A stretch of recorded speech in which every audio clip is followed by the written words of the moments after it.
All right, let's jump right in. We're about to put just one singular sentence under the microscope. We're talking about the very first verse of the book of Romans, and you're going to be shocked at just how much meaning is packed into these few, carefully chosen words. And look, that's a totally fair question, right? I mean, how many of us just skip the intros to get to the good stuff? But here's the thing. In this letter, the introduction is the good stuff. This is not just some polite hello. It's his entire resume, his mission statement, and his claim to authority all rolled into one powerful opening line. And there it is, Romans 1, verse 1. On the surface, it seems pretty straightforward, but according to the theologian Martyn Lloyd-Jones, this isn't just a random list of titles. No, this is a brilliantly constructed three-level statement, where each phrase builds on the last, getting bigger and more significant as it goes. So this is basically our roadmap for the next few minutes. We're going to unpack these three claims.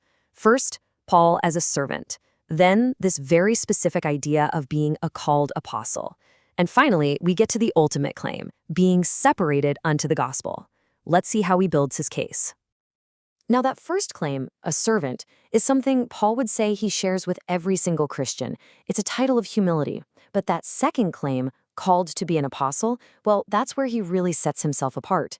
This was not a job title you could just apply for. It was a unique, unrepeatable office in the early church. So what does it actually mean to be an apostle? Well, according to the New Testament, it wasn't just some fancy title. It had two non-negotiable requirements. First, you had to have been directly, personally commissioned by the risen Jesus Christ himself. And second, your understanding of the gospel had to come directly from him.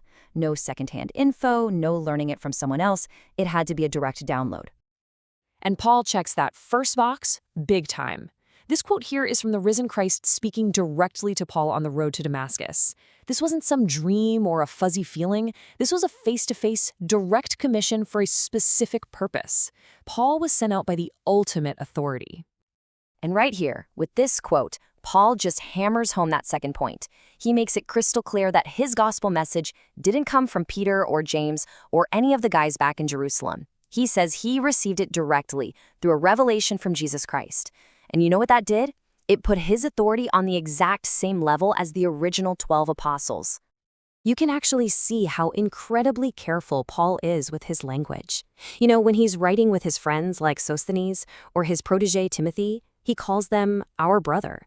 He even calls himself and Timothy servants together. But whenever he uses the title apostle, notice how he stands alone. Timothy is a brother, he's a servant, but he's not an apostle. It's a really crucial distinction. Okay, so if the office of apostle is that specific, I mean, you have to have a direct encounter with the risen Christ, what does that mean for the idea of apostles today? This brings us to a really big topic, apostolic succession. So what was Martyn Lloyd-Jones's final word on this? He made a pretty bold statement. He argued that if you stick to the strict biblical definition, the very notion that the office of apostle could be passed down through the centuries is, and this is his phrase, a sheer impossibility.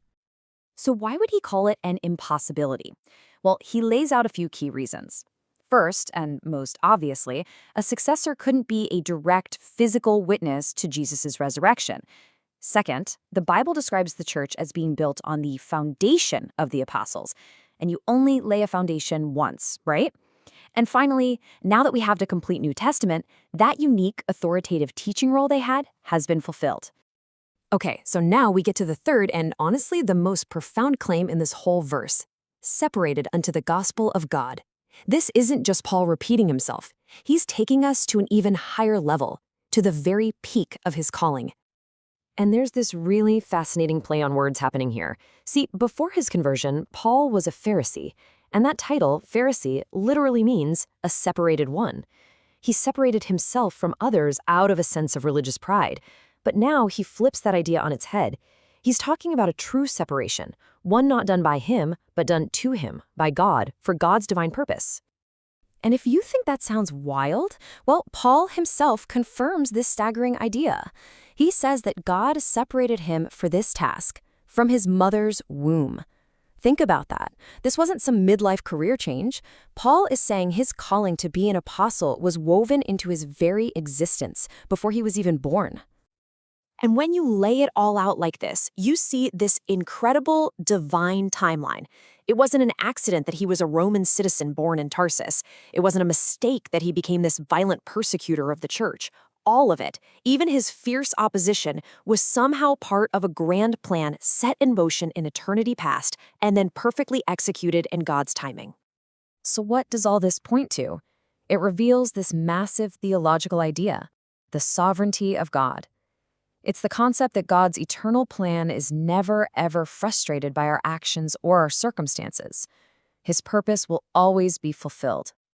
Okay, so we've just spent all this time deconstructing Paul's identity. But this isn't just some 2,000-year-old history lesson. The idea that God's purpose for a person can unfold across their entire life, well, that has profound implications for every single one of us. Which leads to the obvious question, right? What in the world does this grand cosmic plan for one apostle have to do with my life, here and now? Well, the connection that Lloyd-Jones makes here is just breathtaking. He argues that Paul's story isn't just about his unique calling as an apostle. It's actually a template. The very same principle applies to the salvation of every single believer, that just as Paul was separated for his task, believers were chosen before the foundation of the world. So what are you supposed to do with a truth that big? It's a truth that's meant to spark two powerful feelings at the exact same time. On one hand, it's absolutely glorious to think that the eternal God knew you personally before time even began. And on the other hand, it's incredibly humbling. It leaves zero room for our own pride, and it gives all the credit and all the glory to God. And that's what brings us full circle. Paul's introduction wasn't really about himself at all. It was about the God who gave him his identity and his purpose. And so the question it leaves for us is this: if that same God has a plan for you that stretches back into eternity, then what purpose does that give your life, right here, today?